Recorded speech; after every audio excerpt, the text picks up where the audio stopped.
cashews that have been soaked. We're just going to put some cashews into our food processor. This is such a cute little food processor. So the one that I have at home is a 7-cup. So if you're going to get one, I encourage you to get a 7-cup. It's about this big. That way you can make 3 or 4 batches at once. This is perfect for 1 batch. But, okay. And then I'm going to add, oh, this is on page 180. 180. So, oops, that's supposed to put the garlic and salt first. Okay, I messed up. But it's no big deal. But I'll explain to you the principles of why. So normally I would put the garlic in first and then the salt, because they're both sort of not super dry, but I want the garlic to break down and the salt will help the garlic to break down. So I put that in first. It breaks it all down really small, so I don't have to hand chop it. Letting this do the chopping for me. And then after that, then I put the nuts in, because the nuts have been soaked, so they're wet. So it's gonna be a little bit more challenging for this to break down evenly. So I'm just gonna add it all in now. Okay.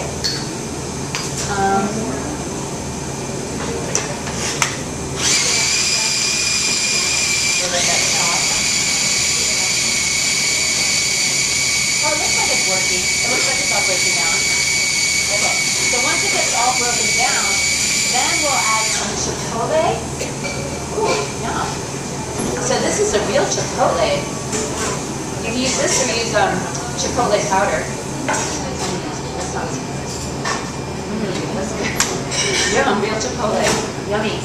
Okay, chipotle, and then some, oh, lemon juice. Oops, lemon juice. So you know how cheese is tart, and it's also salty. That's why in this one we want to put salt, and also the garlic is the savory, like that pungent, and then the acid from the lemon juice. We'll process this. And depending on the texture that we want to go for, will determine how much water we want to put in. So I'll start with a little bit of water.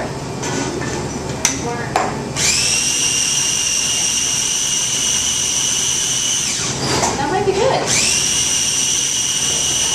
Really good. Okay. Well, that's it.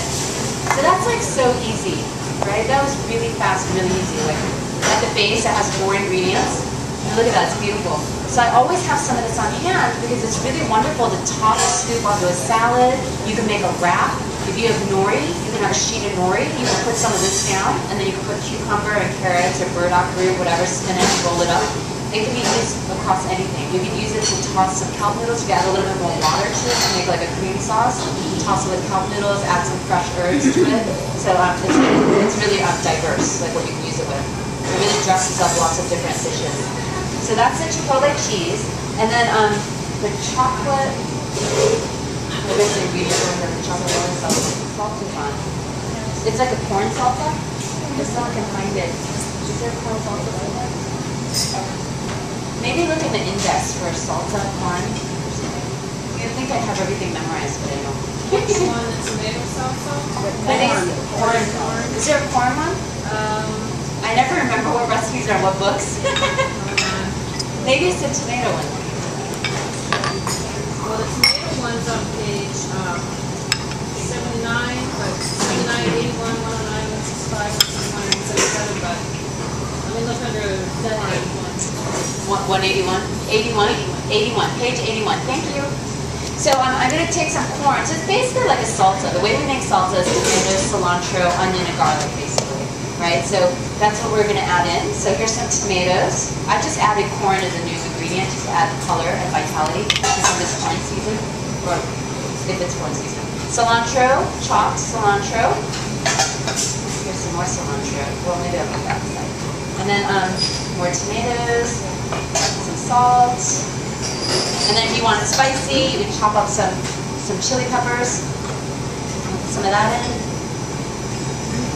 Depending on how spicy that is. How spicy that is. I'm just going to put in a little bit. Some chili. You can put in some garlic. Oh, they already mushed up some here. Okay, some garlic. And that's it.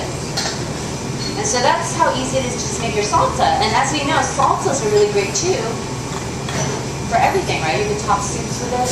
You can put it into wraps. You can put it on a bed of greens to dress up your salad. So here's your salsa, so that's the second part. So we have our cheese, our salsa. And then next we're going to do our chocolate mole sauce. So this is the part that really is going to tie the whole dish together, the chocolate mole sauce. Can I have a blender top? Please? Blender. Thank you. So the chipotle, chocolate mole sauce, what page is that on? I think it's on page 178 or so. 177? Okay. So for that, we're going to put a tomato in. If I drop this in whole, it probably won't break up so well, so I'll chop it a little bit, but you don't really have to cut it that much. Probably just like quarters is fine. I'll throw that in. And then I'm going to add some oil, some cacao.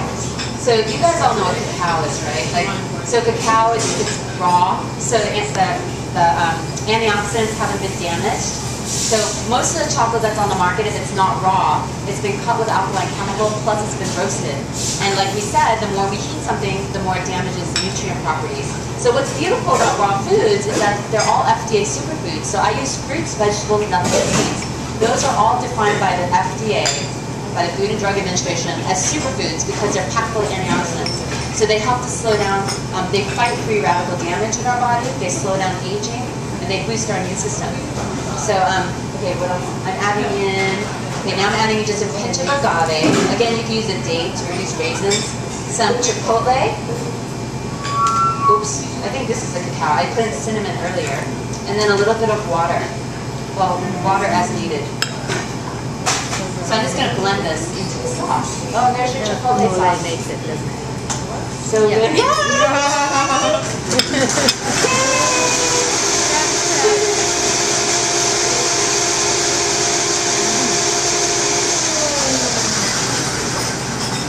And that's it.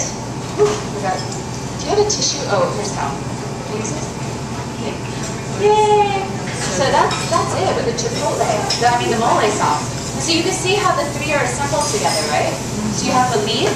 We lined it with the cheese, and then we topped it with some of the salsa, and then we drizzled on mole sauce, because it's all about the sauces. You know, if you just have like different sauces, it really dresses up a dish.